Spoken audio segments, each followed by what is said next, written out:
Hi, my name is Ben Carrick. I'm a member of the Junior Doctors Committee and I'm a surgical trainee in the northeast of England, currently working out in the northwest at the moment. I'm a first year surgical registrar. I'm here today to introduce you to the working environment section of our campaign around the Junior Doctors contract, and this is just a taste of what you can find on the website and with the associated information.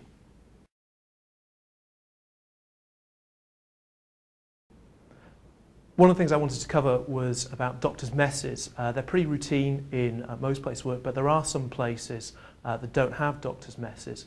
It is a requirement under one of the associated documents to go with the contract for your employer to provide you with a doctor's mess, although it's fairly common practice for most people to charge for additional facilities like TV, pool. My mess has a number of papers that come with it as well. Some of the things they have to provide are a kitchen area and a lounge area. Sometimes these can be shared with other people, but it's fairly standard practice for them to be separate for doctors. If you're having problems with this, then the first place to take this to is your local negotiating committee. Contact either the doctor's side chairperson or your hospital BMA junior doctor representative. You can find out more about who that is by contacting the BMA, and they can point you in their direction.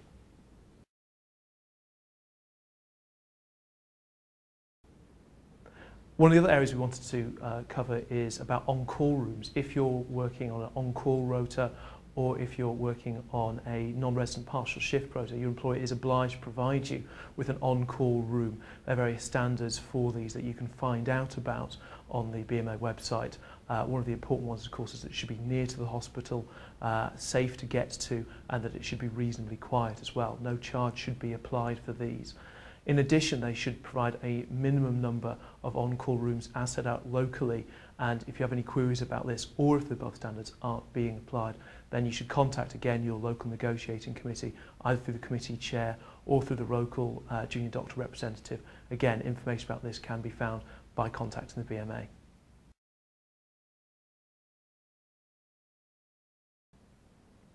If you're in residential accommodation in a hospital, there are a large number of standards that are applied to that, to the quality of that accommodation. There's a large number of these, and there's a very helpful toolkit that's easy to use on the BMA website.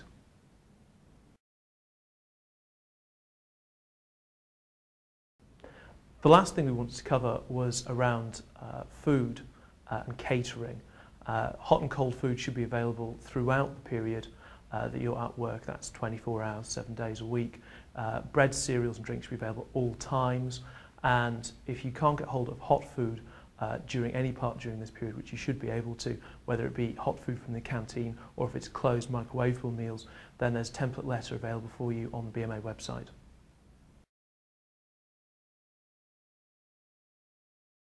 So just to recap, there are a whole host of standards that employers have to meet for doctors.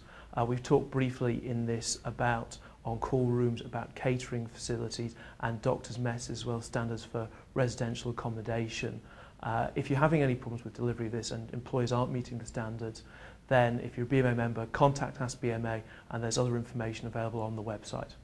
I hope you find this useful.